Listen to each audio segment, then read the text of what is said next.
Sir मैं आपसे पूछ रही हूं, पहली बात तो यह है कि पाकिस्तान पर कितना भरोसा आप करेंगे। बिलावल भुट्टो ये बयान दे रहे हैं, लेकिन इस बीच में जो बयान आया है तहव्वुर राणा का कि पाकिस्तान ने 26/11 कराया, पाकिस्तान ने ही, लश्कर ने ही ट्रेनिंग दी और सेना इसके पीछे खड़ी थी, ये अपने आप में कितना बड़ा बयान है?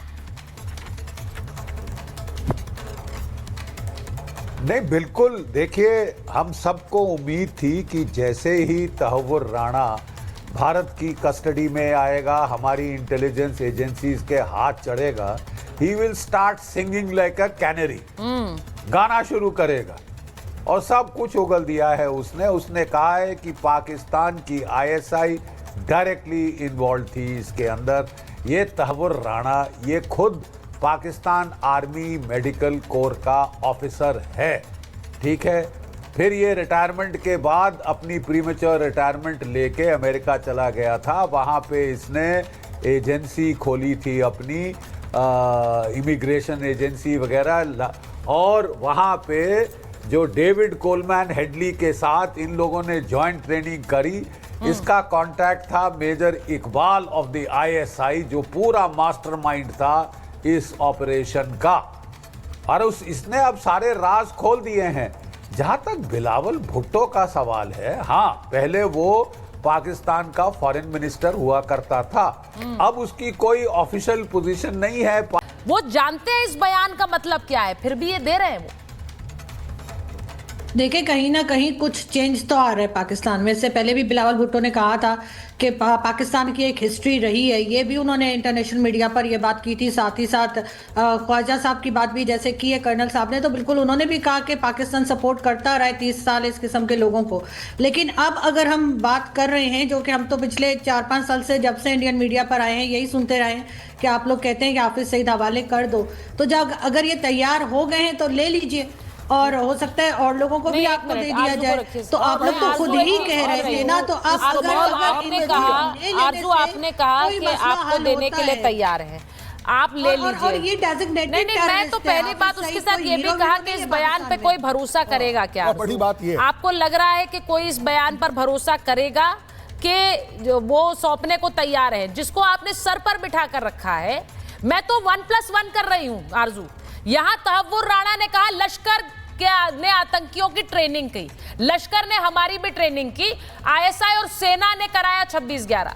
अब सीधा ठीकरा कहाँ है? आईएसआई के अफसरों को सौंपिए ना, वो करा रहे थे, सेना के अफसरों को सौंपिए ना। अब हाफिज सईद आपके लिए गले की फांस बन गया है, वो तो सीधे बिलावल को चुनौती दे रहा है। नहीं, देखे, मैं कोई तहव्वुर राणा की ना तो एडवोकेट हूँ, ना ही मैं उसे सपोर्ट करती हूँ, लेकिन जो कस्टडी में होता है ऐसे, तो यहाँ पे जो कुलभूषण है उसने भी न जाने क्या क्या स्टेटमेंट दे दिए भारत के बारे में। हमारी कस्टडी में उसे डरा धमका के कुछ भी कहलवा लिया, तो क्या हम मान जाएं या आप लोग मान जाएंगे? तो इसी तरीके से जो आदमी अरेस्ट हुआ होता है, वो जो कह रहा है वो बड़ा चढ़ा के भी कह सकता है, और हो सकता है वो सच भी बोल रहा हो। ये काम तो एजेंसीज का है कि वो इन्वेस्टिगेट करें कि उसने कहाँ तक सही बात की है। लेकिन अगर ये हाफिज सईद को चले चेक करने के लिए आप लोग कहिए कि हाँ 2 हाफिज सईद, फिर देखें बिल्कुल आरजू, हम ये आज से नहीं कह रहे हैं, हम कब से कह रहे हैं। हाफिज सईद का तो इंसाफ होगा। हाफिज सईद को तो आप लोग भी जानते हैं कि कितना बड़ा सरदर्द पाकिस्तान के लिए हाफिज सईद है, जो आपके नेताओं को खुली चुनौती दे रहा है, जहां नेताओं की हैसियत नहीं है इतनी बोलने की कि अगर वो ये बोल जाए कि प्रत्यर्पण कर दें और हम भारत को सौंप देंगे तो हंगामा मच जाए पाकिस्तान में। वहां तो ये तक बातें होने लगी है कि इनको इस सरकार को ही हटा दिया जाए। आतंकी कह रहा है, तला सईद कह रहा है, आतंकी का बेटा कह रहा है, चुनौती दे रहा है आपके नेताओं को जिनकी सरकार है। ये तो हालत है वहाँ। देखिए, वो तो UN designated terrorist Hafiz Saeed का तो कोई भी गूगल करे मिल जाएगा उसको। वो यहाँ पर अगर ये हीरो बनाते हैं तो बनाया करें, लेकिन सारी दुनिया जानती है कि वो टेररिस्ट है। मैं खुद मानती हूँ, यहाँ बहुत से लोग मानते हैं। तो बिल्कुल अगर आप लोगों को चाहिए, और बिलावल अगर कह रहे हैं, तो यकीनन बिलावल कहीं ना कहीं से परमिशन लेके बात कर रहे होंगे। हमारे पॉलिटिशियंस की इतनी हिम्मत तो परमिशन लेकर बात कर रहे होंगे। आप कह रही हैं परमिशन लेकर बात कर रहे होंगे, किसकी परमिशन? किसकी परमिशन? जाहिर है, जाहिर है किसकी परमिशन ले रहे होगे? एस्टैब्लिशमेंट की परमिशन लेके बात की। एस्टैब्लिशमेंट कौन है आरजू पाकिस्तान में? एस्टैब्लिशमेंट कौन है? एस्टैब्लिशमेंट, मैं एक बार पूछना चाह रहा हूं, एस्टैब्लिशमेंट कौन है आरजू? देखिए एस्टेब्लिशमेंट में सभी आ जाते हैं, उसमें कई इदारे आ जाते हैं, जिसमें सबसे पहले तो मिलिट्री आ जाती है, हमारी आर्मी आ जाती है। आप कह रही बिलावल भुट्टो ने आर्मी से परमिशन लेकर, अब ये बड़ी खबर है, सुन लीजिए, बिलावल भुट्टो ने आर्मी से परमिशन लेकर ये बयान दिया होगा। अब इसका मतलब क्या है? मेजर तूर के पास जा रही हूं, जरा मेजर तूर को लीजिए और फकर साहब को लीजिए। मेजर तूर, आर्मी से परमिशन लेकर ही बिलावल भुट्टो ऐसा बयान देंगे, वरना वो नहीं दे सकते हैं। यहां तहव्वुर राणा है, वो सच उगल रहा है, वो बता रहा है एसआई और सेना कैसे 26/11 के पीछे थी, लेकिन आर्मी वहां पर डिक्टेट कर रही है। क्या चल रहा है? प्लान क्या चल रहा है? पहली चीज तो सुचारिता जी, जो इंडिया से डेलीगेशन नियुक्त हुई थी ऑप सिंदूर के बारे में बताने के लिए, तो उसके पलटवार जो डेलीगेशन पाकिस्तान ने फौरन भेजी अलग अलग मुल्कों में, वहां से जिस तरीके का रिबटल और फीडबैक आया पाकिस्तान की ये डेलीगेशन को लेके, ये फीडबैक मिलिट्री एस्टैब्लिशमेंट पाकिस्तान की को बताया गया और बताया गया कि पूरी दुनिया में काफी आक्रोश है और गुस्सा है पाकिस्तान के खिलाफ। जिस तरीके से पहलगाम का जो आतंकवादी हमला था वो किस तरीके से अंजाम दिया गया, और इसको मन में रखते हुए पाकिस्तान मिलिट्री एस्टैब्लिशमेंट प्रेशर में आई है, और प्रेशर को कुछ हद तक कम करने के लिए और पाकिस्तान की इमेज को, कुछ छवि को ज्यादा नुकसान ना पहुंचे, इसलिए उन्होंने बिलावल भुट्टो को ये परमिशन दी है कि वो ये बयानबाजी कर सकते हैं। पर अब सबसे बड़ा सवाल तो बिलावल भुट्टो ने खुद पूछा था कि रात के समय में कौन हमला करता है। अब वो तो खुद लश्कर ए तैयबा बताएगी कि रात के समय में कौन हमला करेगा, क्योंकि अब इतना बड़ा बयान देने के बाद पाकिस्तान मिलिट्री एस्टैब्लिशमेंट की जिम्मेदारी बन जाती है बिलावल भुट्टो को सेफ्टी और सिक्योरिटी प्रोवाइड करना।